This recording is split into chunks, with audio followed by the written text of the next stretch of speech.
All right, so today we're diving into the world of a boxer who most people know as Pretty, Ricky Conlan. From the Creed movies. Exactly, Yeah. but we're going deeper than that, yeah. We're talking about Tony Bellew, the man behind the character.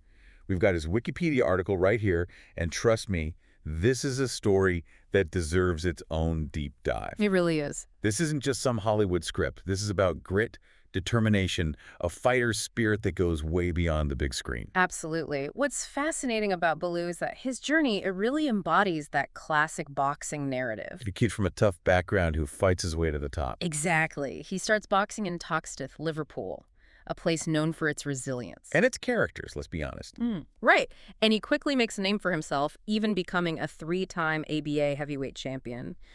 But, and I'm sure you've seen this, amateur success doesn't always translate to the professional ring, does it? That's right. It takes a different breed to handle the pressure cooker of professional boxing. So how did those early victories shape Bellew? Did it set him up for a smooth ride?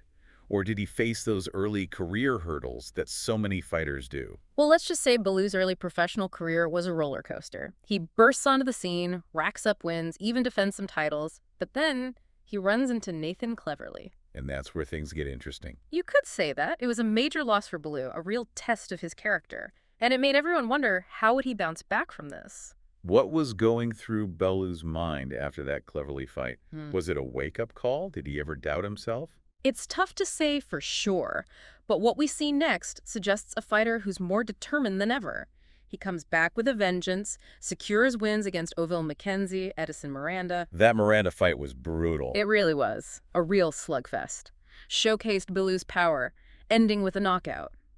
But then, just when you think he's found his stride, he faces Isaac Chilumba. Ah, yes, the Chilumba chapter. And things get a bit more, shall we say, complicated? To put it mildly, a draw in their first fight, followed by a loss in the rematch. Not exactly the momentum you're looking for when you're climbing the ranks. So were those fights a sign of weaknesses in Bellew's game?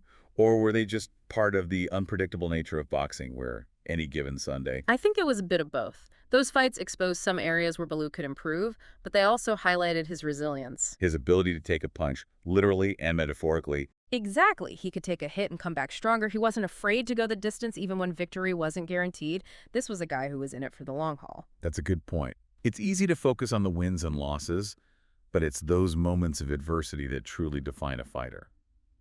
Speaking of adversity, we can't forget about the knockout loss to Adonis Stevenson. This was a huge GE fight, massive audience.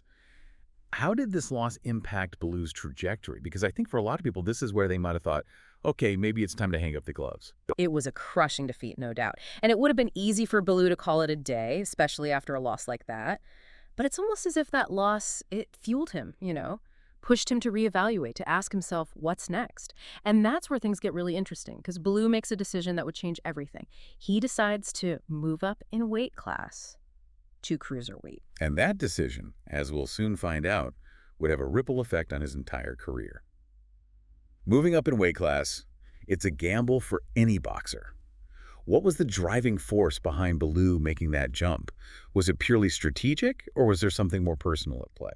I think it's a bit of both, to be honest. You see, moving up, it can be a chance for reinvention. A way to test yourself against bigger, stronger opponents. Exactly, but it can also be strategic, right? Oh, absolutely. Certain fighting styles, they're better suited for different weight classes. Right. And in Bellew's case, I think he had something to prove after that Stevenson loss.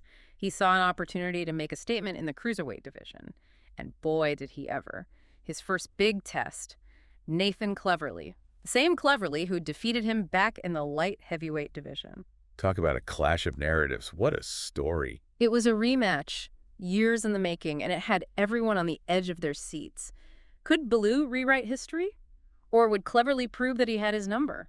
I think we both know the answer to that, but for those who haven't seen it, take us inside the ring.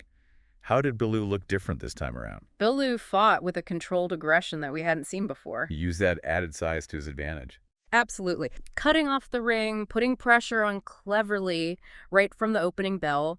It was a clinic, really. He outboxed him, outworked him, and ultimately knocked him out in the second round.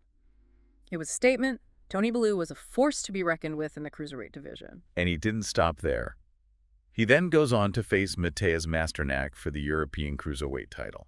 Another tough fight, another victory for Bellew. That Masternak fight, that was a war. 12 round. 12 grueling rounds. Both fighters left everything in the ring, but Bellew, he just wanted it more. He dug deep and secured that points victory. It set the stage for his biggest challenge yet, Ilunga Makabu, for the WBC Cruiserweight title. Okay, stop right there. We're talking about a title fight at Goodison Park, his home turf. This is the stuff of dreams. It was a storybook setting for Bellew, fighting for a world title in front of his hometown crowd, and the atmosphere was electric. But Makabu was dangerous. Oh, yeah. Known for his knockout power, and he even knocked Bellew down in the first round. Wait, hold on. He got knocked down. That's not how I remember it from Creed. This is real life, and in real life, even the best get knocked down sometimes. It's about how you respond.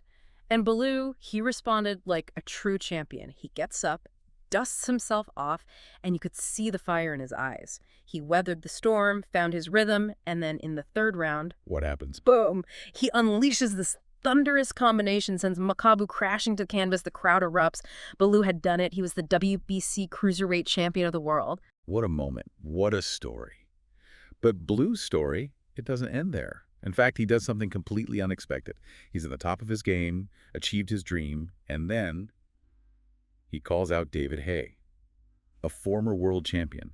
And not just any former champion, a heavyweight. It was a bold move. Some might even say crazy, but that was Tony Bellew, always up for a challenge. He wanted to cement his legacy, and for him, that meant stepping up to heavyweight to face one of the biggest names in British boxing.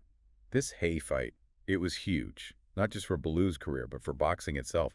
Everyone had an opinion, right? Was it a step too far? Could he really pull it off? It was the fight that divided the boxing world. Some saw it as a mismatch. Haye was bigger, more seasoned at heavyweight. But others, they saw that look in Bellew's eyes. They saw the heart of a champion. And they knew that anything was possible. And as they say, the fight game is as much about heart as it is about skill. So let's talk about those Haye fights, because they were something else, weren't they? Two of the most talked about fights in British boxing history. Absolutely. And we'll dive into those epic encounters right after this. All right, we're back and ready to unpack these Haye fights. The energy leading up to that first bell, it was palpable. Electric. The O2 was absolutely buzzing. Two British boxing icons, both with something to prove. And neither of them disappointed. The first fight, it was a slugfest, right? Both came out swinging. Absolutely. But Haye seemed to be in control early on. He had his moments, for sure. Haye was landing some heavy shots, and in the sixth, he knocked Bellew down. I remember watching that thinking, this could be it. It looked that way for a minute. But then Bellew gets back up. And not just gets up, comes back with a vengeance. What changed in that fight? It was like that knockdown lit a fire under him. He started taking more risks, upped the pace, and then, well, Haye injured his ankle. A complete game changer. You could see the pain in Haye's face, but he kept fighting. Incredible. He showed real heart, but that injury, it clearly impacted his movement, his power. Bellew saw his opportunity, and he took it. And the rest is history, right? Bellew wins by TKO in the 11th. What a moment for him to overcome that knockdown and then capitalize on Haye's misfortune. It was a massive upset. He proved he could not only hang with the heavyweights, but beat them. But of course, a win like that, it demands a rematch. And the hype for that second fight, even bigger. Did you have any doubt Bellew could do it again? There were definitely questions. Was the first win a fluke? Could he replicate that performance against a fully fit Haye? Everyone was wondering. And then Haye has to pull out because of that arm injury. Such a shame for both fighters and the fans. It really was. And then, during that whole delay, things got even more interesting. Tyson Fury throws his hat in the ring, even offers to fight Bellew on the same date as the rescheduled Haye fight. Fury knows how to stir things up, that's for sure. But Bellew, he sees committed to that Haye rematch. Showed real integrity. He could have gone for the bigger payday against Fury, but he wanted that Haye fight. And it paid off. Dominant performance. 3 knockdowns. Haye was game, but outmatched. TKO in the 5th. Definitive. Those Haye fights, they cemented Bellew's legacy. But all good things, right? And for Bellew, the final chapter of his career was that fight against Usyk. What a challenge that was. Talk about a final boss. Usyk, he's on another level. Bellew knew he was in for a tough fight, but you could still see that fire in his eyes. He fought bravely, but Usyk's technical skill, it was just too much. That 8th round, Usyk lands that left hook. It was over. Bellew got back up, but the ref called it. And he retired after that fight. Went out on top, on his own terms. What a career. From Toxteth to world champion facing the best of the best, Tony Bellew's story, it's one for the ages. It really is. He's living proof that with enough heart, enough grit, you can achieve anything. Tony Bellew, more than just pretty Ricky Conlon, a true champion. And that's it for today's deep dive. Thanks for joining us. We'll see you next time.